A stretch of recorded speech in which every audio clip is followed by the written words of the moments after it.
Good morning, it's 8:30. We'll start the full council meeting. Remind you all that we are being live streamed and you need to use your microphones. I've got no apologies this morning, no public forum. I've got conflicts of interests from Councillor Weehappy and Councillor Duncan on the DLC, so I'll just note that when we get to that item they will push their chairs aside. No notification of extraordinary business, so confirmation of minutes from the 16th of December. I'll move those. Do we have a seconder? Thank you, Councillor Duncan. Are there any changes in there or any alterations? Okay. All those in favour? All those against? Carried. I haven't got a report. It's been very quiet at the moment. What with COVID, everything in the city is quite quiet, so I will move on. Taku, do you have anything? No? Okay. So our first report, 10.1, I'll hand it over to Councillor Leggett. Thank you, Madam Chair. I would like to move the Te Puna Kōrero recommendations of the 4th of February, being the City Traffic Bylaw changes, funding for Porirua Jobs and Skills Hub, and the finance report up to the 31st of December last year. Thank you. Seconded by Councillor Ford. No problems in there? Okay. All those in favour? All those against? Carried. So we move to our first one, which is 11.1. Thank you, Councillor Duncan, and we're happy. I will move this to put this on the table, and I am moving option 1, meaning that we continue on with Councillor Weehappy as chair and Councillor Duncan as deputy. Seconded by Councillor Trillin. Any discussion? No?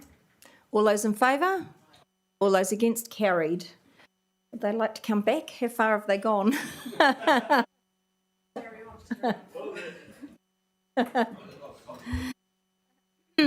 They surely didn't think it was going to be that long.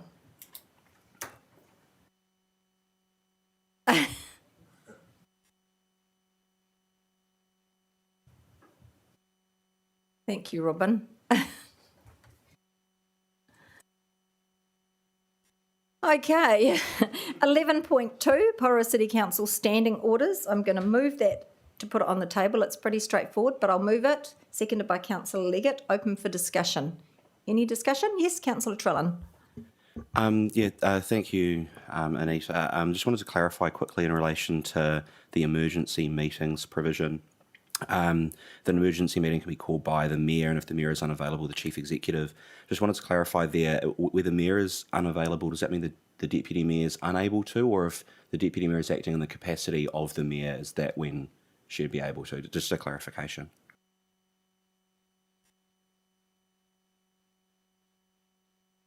Kia ora, councillors. Through the chair, so these provisions come from the Regulatory Act updates that were passed in 2015. So the wording is the Mayor and then the Chief Executive. I believe the Deputy Mayor cannot call one of these. It would be the Chief Executive, so it defaults over. Yep. Can I just add, it's for an emergency, so I think people are thinking earthquakes and things like that rather than urgent and out of sequence. So it's more, a kind of act of God emergency than anything else. Any other questions? Councillor Leggett? So further to that, and not wanting to be thinking of the bad side of it, if it were an earthquake, for example, and the Mayor was unable to because she was no longer with us, and the same with the Chief Executive, what happens then? Well, if you're thinking of a major earthquake in Wellington, what happens but these then? are government acts. These are acts, not something that we're writing. Well, no, I understand Yeah. that. Was that anticipated, Jack?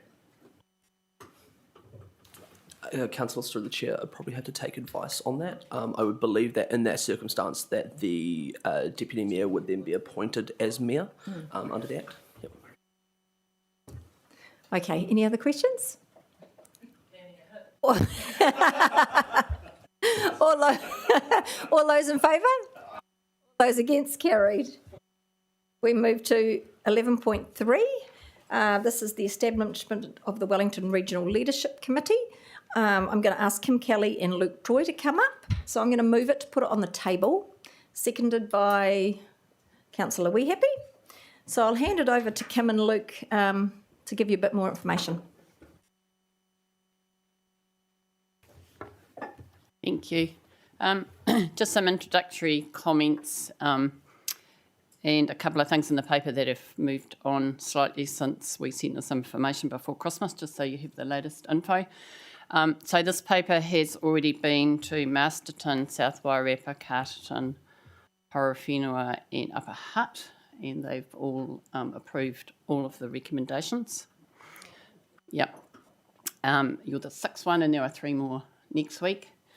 The recommendations as you have them are a set that need to be agreed by everybody. They're the ones that the lawyers gave us that comply with the requirements of the Local Government Act.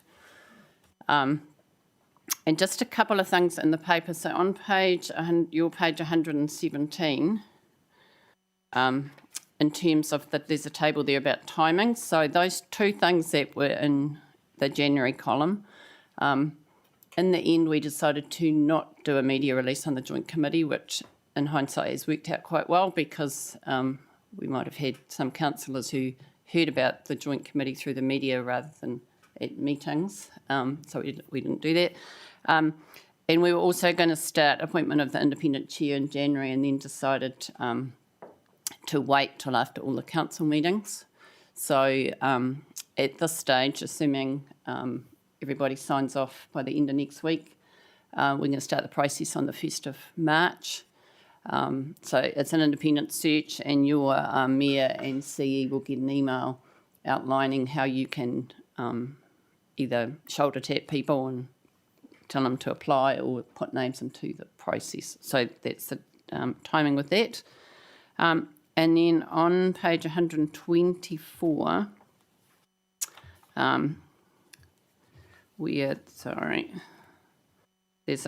there's a section there that talks about expectations around member voting.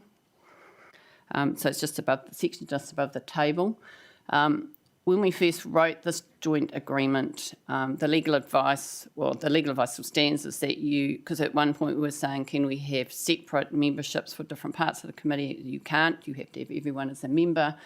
So this section was written as a kind of protocol, I guess, as to saying those people, when we got to regional economic development and regional economic recovery, would withdraw.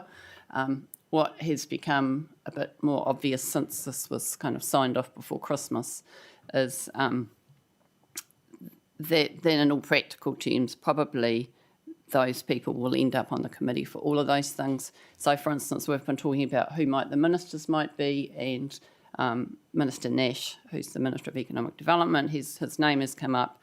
If he's on the committee, clearly that doesn't stand.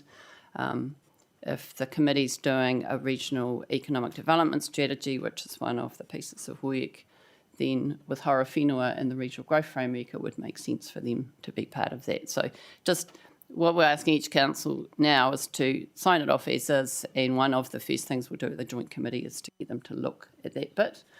I just wanted to make it very transparent to you so that if there's a joint committee and the agreement is signed at the first meeting, you know what it's all about. So that's all my comments. You got a question, Councillor Morrell? Not really a question. It's been moved. We can discuss it. Yes. Yes, yes. It's not really a question. It's I guess it's I'm thinking of all the history of all these different groups that we've put together, and we seem to do a lot of talking, and I'm pleased that we have at least got all the mayors here, and they are got a concern. But I just, where does Let's Get Wellington Moving fit into the big picture of this? How did that? Remind me how that eventuated and who was responsible for setting that up, and because again it's turned into and it was obvious through, and I went to many of the meetings, and it was very parochial for one particular area. So I just wonder where that fits into this sort of this group, where this organisation, who would be responsible for something like that? Luke, would you like to answer that? Through the chair, I think Let's Get Wellington Moving was set up by the 3 funding partners. So that's Waka Kotahi, Wellington City Council and Greater Wellington Regional Council. So they essentially form the governance group of that. And they have a board and a governance reference group with members of those three organisations on board. I think how we envisage it would fit into this joint committee would be that it would probably be an informal reporting relationship to the joint committee about progress on Let's Get Wellington Moving and the interconnections with regional land use strategy and other infrastructure provision. So it would be reporting up on what was happening and any connections that need to be made at that joint committee. And we were I think one of the examples would be regional rail. It's critical to the success of Let's Get Wellington Moving that the capacity on the regional rail network through the Kapiti and the Hutt lines is increased, and there needs to be investment in that, but it's not part of Let's Get Wellington Moving, but it is something that the joint committee could advocate for and work with government to make sure that happens. So that would be the interconnection. Let's Get Wellington Moving would turn up at the joint committee and said, we need you to advocate for this, and that would be where that would happen. But I don't think there's any intention that there would be a folding together of the governance structure. It doesn't mean Wellington will get moving, Ewan. No. Yes, Councillor Hayward. Thank you, Your Worship. Can I just confirm on point 36, the process to select and confirm the administrating authority will be determined by March 2021. Can you elaborate on the process? Is this where councils will put themselves forward, or is it one where they are shoulder tapped? What is the process for that? Shall I talk to that process? So we had a meeting of our executive review group, so that's all the council chief executives and iwi and kind of equivalents in central government. And essentially most councils put their hand up and said, no thanks, I'm fine. So that left us essentially with Wellington and Greater Wellington Regional Council, which is consistent with the other joint committees around the country. They either have the regional council or the largest council. So in the Western Bay of Plenty, it's Tauranga City, for instance. And so over the last 2 or 3 days, there's been an agreement between both those councils that Wellington City are happy to not undertake that task. So in the GW papers that are going up for next week's meeting, it's going to go up for recommendation. Not that it needs to under the Act, but it's a process. And I think the important point to make about the administering authorities, it really is an administrative role. So it's just about being the HR employer of the Secretariat that's independent, making sure that the payments go through to the members of the Joint Committee and providing the standing orders for the Joint Committee to operate under. So it's really an administrative role, doesn't have any other purpose than that. Yep. Sorry, thank you, Bishop. Obviously, the construction of standing orders is somewhat important. And I know that obviously there are a number of joint committees within this region and other contexts.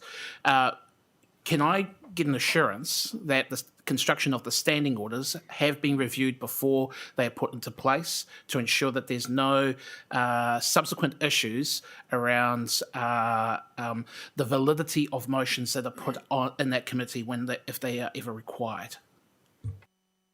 Through the chair, Greater Wellington standing orders have recently been reviewed by the council, but I will, on that recommendation, go back and make sure that they're fit for purpose. And if we need to tweak them, we certainly will before the joint committee is operating. Councillor Leggett. Thank you. Can I ask the Chief Executive to remind us about the potential costs of this, or somebody else if they know more?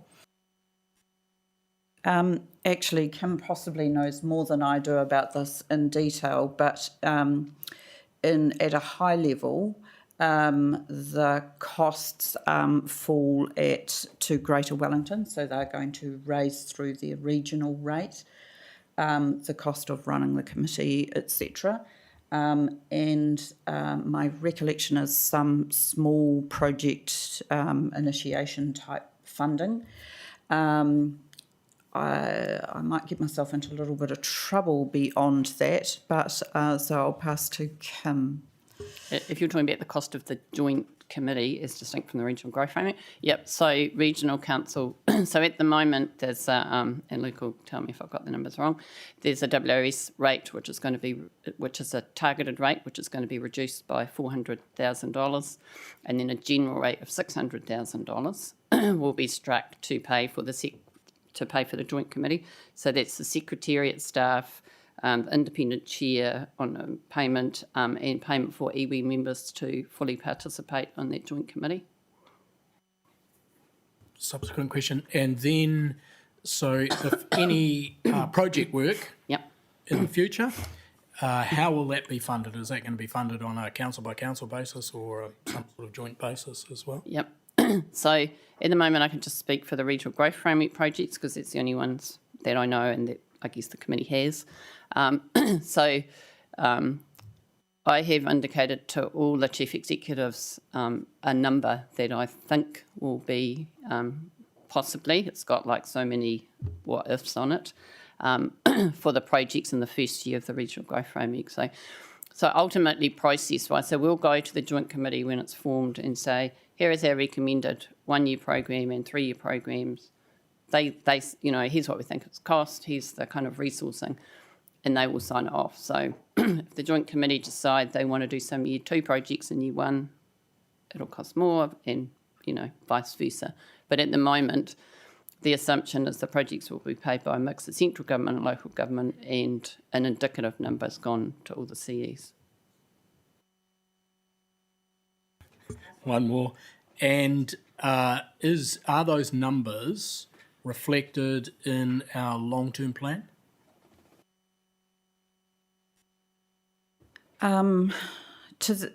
Yes, although we have no projects at the moment that will.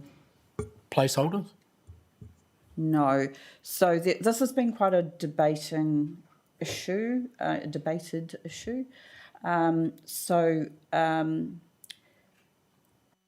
Several CEs have made the point that our councils will not countenance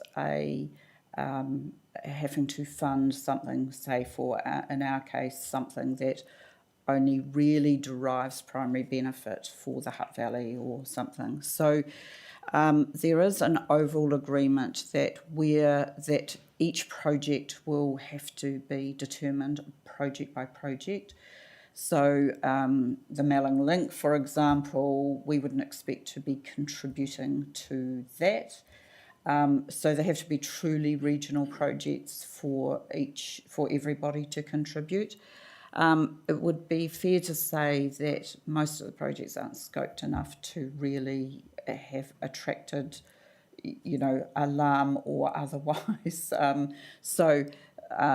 There will be a bit of working through all that, but overall people are saying costs should lie where they fall. If they're truly regional, there's an enthusiasm for the regional council to pick it up.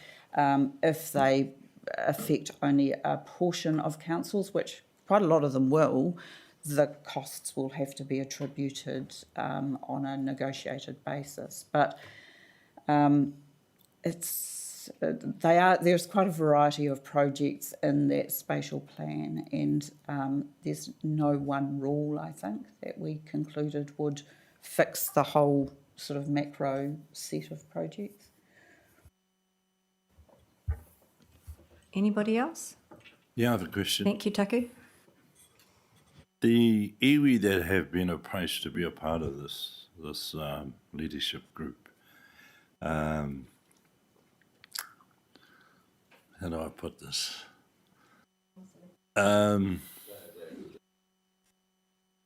There's an historical issue with one of them that have been approached.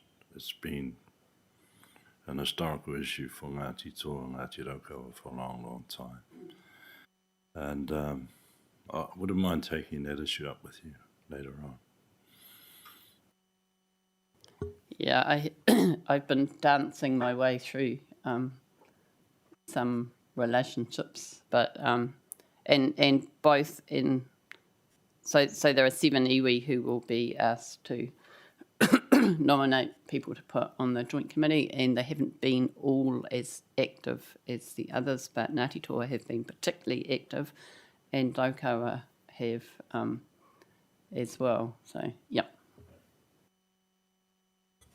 Okay. Ewan? One further question. Just remind me again, we used to pay a fund from council to a body in Wellington, something. It was a regional development fund or something or other, I remember. Do we still pay that?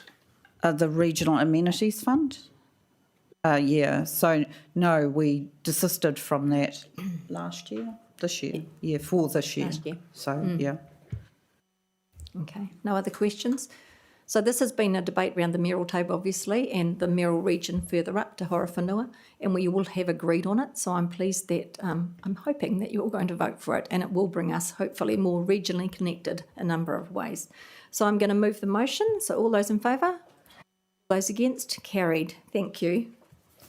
Thank you, Kim and Luke. We're now going to move into public excluded, but I also need to move that we allow Sue Power to remain in our public excluded session. So can I move that? Seconded by Councillor Ford, thank you. So all those in favour?